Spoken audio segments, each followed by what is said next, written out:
ಕ್ಷಣಗಳಲ್ಲಿ ನ್ಯಾಯಾಧೀಶರ ಮುಂದೆ ಬಿ ನಾಗೇಂದ್ರ ಮಾಜಿ ಸಚಿವ ಹಾಜರಾಗಲಿಕ್ಕಿದ್ದಾರೆ. ಇಡಿ ಕಚೇರಿಯಿಂದ ನೇರವಾಗಿ ಬಿ ನಾಗೇಂದ್ರ ಅವರನ್ನ ನ್ಯಾಯಾಧೀಶರ ಮನೆಗೆ ಕರ್ಕೊಂಡು ಹೋಗ್ತಿದ್ದಾರೆ.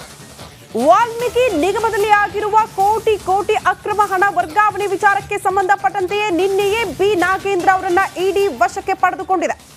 ಮೆಡಿಕಲ್ ಟೆಸ್ಟ್ ಎಲ್ಲವೂ ಕೂಡ ಕಂಪ್ಲೀಟ್ ಆದ ಬಳಿಕ ಯಾವುದೇ ವ್ಯಕ್ತಿಯನ್ನ ಯಾವುದೇ ಪ್ರಕರಣಕ್ಕೆ ಸಂಬಂಧಪಟ್ಟಂತೆ ಬಂಧಿಸಿದ ಬಳಿಕ ಸಹಜವಾಗಿ ಇದೆಲ್ಲವೂ ಕೂಡ ಪ್ರಕ್ರಿಯೆ.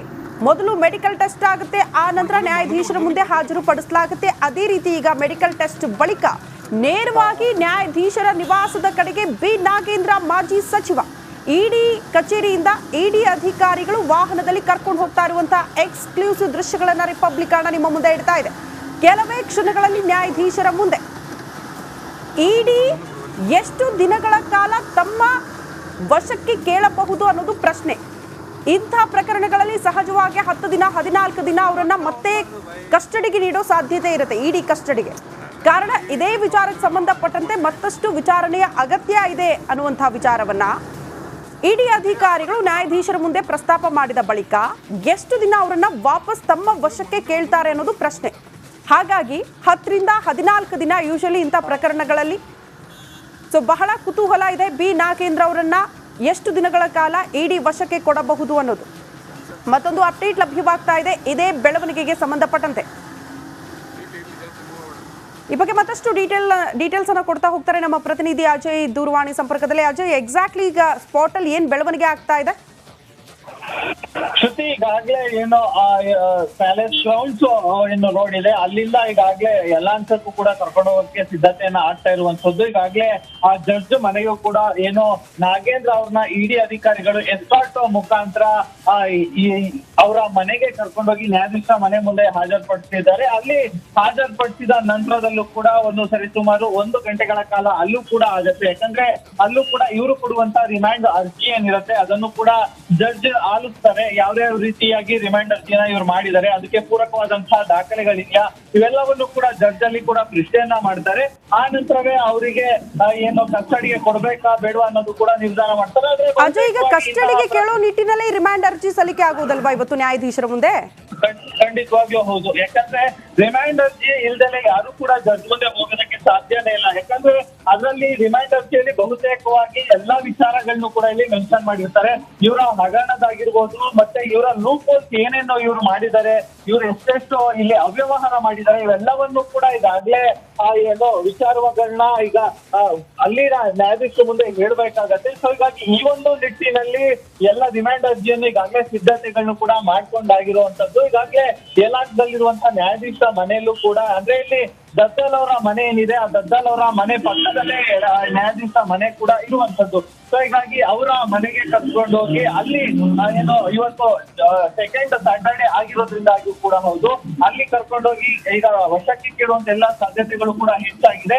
ಇನ್ನು ಬಹುತೇಕವಾಗಿ ಇವತ್ತು ಏನು 7 ರಿಂದ 9 ದಿನಗಳ ಕಾಲ ಅವರನ್ನ ವಶಕ್ಕೆ ಕಸ್ಟಡಿಗೆ ಕೊಡಿ ಅಂತ ಹೇಳಿ ಕೇಳುವಂತಹ ಎಲ್ಲಾ ಸಾಧ್ಯತೆಗಳು. ಅಜಯ್, ಯೂಶಲಿ ಇಂಥ ಪ್ರಕರಣಗಳಲ್ಲಿ ಎಷ್ಟು ದಿನಗಳ ಕಾಲ ಕಸ್ಟಡಿಗೆ ಕೇಳುವ ಸಾಧ್ಯತೆಗಳು ಇರುತ್ತೆ ಅಂತ?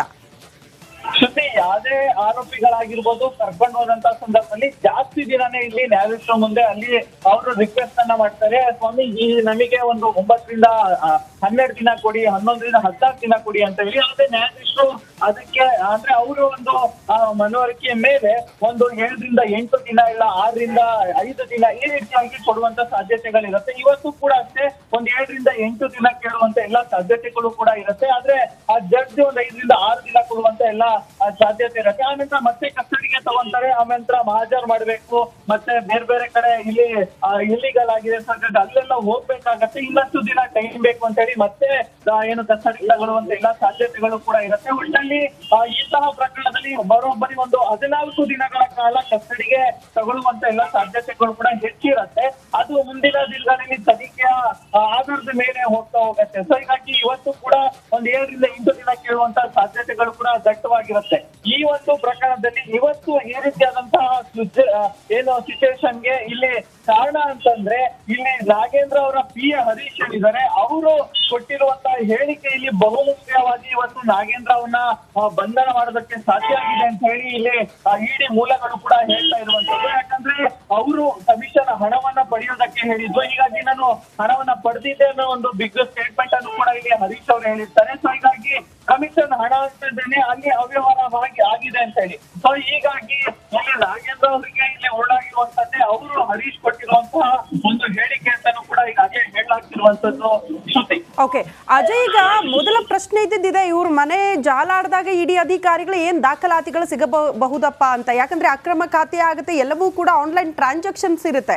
ಸೊ ಇದಕ್ಕೆ ಪೂರಕ ದಾಖಲೆಗಳು ಸಿಗೋದಕ್ಕೆ ಸಾಧ್ಯನಾ ಅನ್ನೋ ಪ್ರಶ್ನೆ ಇತ್ತು. ಬಟ್ ಈಗ ಮುಳುವಾಗಿರೋದೇ ಇವರ ಆಪ್ತ ಸಹಾಯಕನ ಹೇಳಿಕೆ, ಅದರ ಆಧಾರದಲ್ಲೇ ಬಂಧನ ಆಗಿರೋದಾ? ಅದೇ ಈಗ ರಿಮ್ಯಾಂಡ್ ಅರ್ಜಿಲೂ ಕೂಡ ಉಲ್ಲೇಖ ಆಗಿರಬಹುದಾ? ಇದೇ ವಿಚಾರಕ್ಕೆ ಸಂಬಂಧಪಟ್ಟಂತೆ ಹೆಚ್ಚಿನ ವಿಚಾರಣೆ ಅಗತ್ಯ ಇದೆ ಅಂತ ಖಂಡಿತವಾಗಿಯೂ ಸುದ್ದಿ. ಈ ಒಂದು ಪ್ರಕರಣ ಏನಿದೆ ಇದು ಬೆಳಕಿಗೆ ಬರೋದಕ್ಕೆ ಮುಖ್ಯವಾದಂತ ಕಾರಣ ಏನು, ಆತ್ಮಹತ್ಯೆ ಮಾಡ್ಕೊಂಡಂತ ಚಂದ್ರಶೇಖರ್ ಏನಿದ್ದಾರೆ ಅವರು, ಅದರಲ್ಲಿ ಅವರು ಬಹುಮುಖ್ಯವಾಗಿ ಮೆನ್ಷನ್ ಮಾಡಿದಂತ ನೇಮ್ ಅಂದ್ರೆ ಅದು ನಾಗೇಂದ್ರ ಅವ್ರದ್ದು. ಸೊ ಹೀಗಾಗಿ ನಾಗೇಂದ್ರ ಅವರನ್ನ ಇಲ್ಲಿ SIT ಯಾವುದೇ ಕಾರಣಕ್ಕೂ ಇಲ್ಲಿ ಏನು ಮಾಡೋದೇ ಇಲ್ಲ ಅವ್ರದಕ್ಕೆ, ಅಂದ್ರೆ ಕಲಿಸ್ತಾರೆ ನೋಟಿಸ್ ಕೊಡ್ತಿದೀವಿ ಅಂತಾರೆ. ಆದ್ರೆ ಎಲ್ಲೋ ಒಂದ್ ಕಡೆ ರಾಜ್ಯ ಸರ್ಕಾರ ಅವರನ್ನ ರಕ್ಷಣೆ ಮಾಡುವಂತ ಕೆಲಸವನ್ನ ಮಾಡಿತ್ತು. ಆದ್ರೆ ಇಡೀ ದೇಶ ಅವ್ರು ಮಾಡಿದಂತ ಕೇವಲ 2 ರಿಂದ 3 ದಿನದಲ್ಲಿ ಅವರನ್ನ ಕಂಪ್ಲೀಟ್ ಆಗಿ ವಿಚಾರಣೆ ಮಾಡತ್ತೆ, ಕಂಪ್ಲೀಟ್ ಆಗಿ ಅವ್ರ ಮನೆ ರೈಡ್ ಮಾಡತ್ತೆ.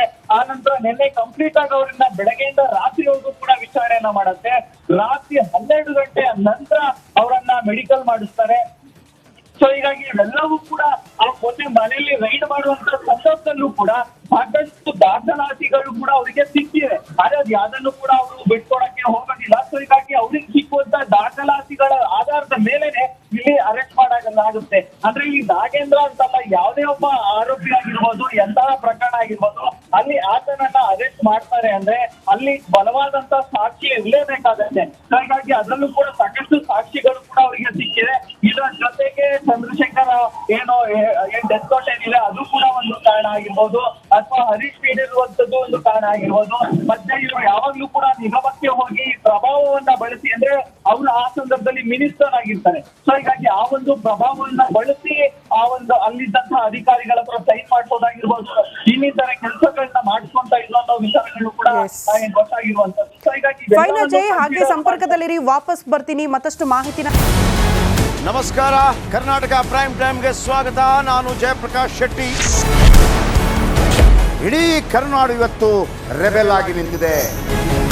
ಈ ಹಗರಣಗಳನ್ನು ಸದನದಲ್ಲಿ ಪ್ರಸ್ತಾಪ ಮಾಡಲು ಕೂಡ ಕಾಂಗ್ರೆಸ್ ಹಿಂದೇಟು ಹಾಕಿದ್ದೇಕೆ? ನಿಮ್ಗೆ ಸಂಬಳ ಅದಕ್ಕೆ, ನಿಮಗೆ ವಾಹನ ಅದಕ್ಕೆ, ನಿಮಗೆ ವೆಪನ್ ಅದಕ್ಕೆ, ನೀವು ಅದನ್ನು ಸೆರೆ ಹಿಡಿಬೇಕಾಗಿದೆ.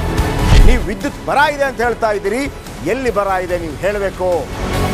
ಪಾಕಿಸ್ತಾನ್ ಆಕ್ಯುಪೈಡ್ ಕಾಶ್ಮೀರ್ ಅದು ಎಂದೆಂದಿಗೂ ನಮ್ಮದು. 40 ಮೆಷಿನ್ಗಳು ತಂದಿತ್ತು ನೋಟ್ ಎಣಿಸುವುದಕ್ಕೆ, ಅದೇ ಹಾಳಾಯಿತು. ಮಥುರಾದ ಗಲಾಟೆ ಇದೆಯಲ್ಲ, ಅದು ಸ್ಥಳೀಯವಾಗಿ ಕೂತು ಪರಿಹರಿಸಬಹುದಾದಂಥ ಕಾನೂನಿದೆ. ಗ್ಯಾರಂಟಿ ಯೋಜನೆಯಿಂದ ನಷ್ಟ ಆಗಿದೆ, ಲಾಭ ಆಗಿದೆ, ದಯವಿಟ್ಟು ಹೇಳಿ. Dawood Ibrahim most wanted criminal ಯಾವಾಗಾದ ಅಂದರೆ ಇಲ್ಲಿ ತನಕ ಭಾರತ ದೇಶದಲ್ಲಿ ಓರ್ವ ದಲಿತ ಪ್ರಧಾನಿಯಾದಂಥ ಇತಿಹಾಸವೇ ಇಲ್ಲ.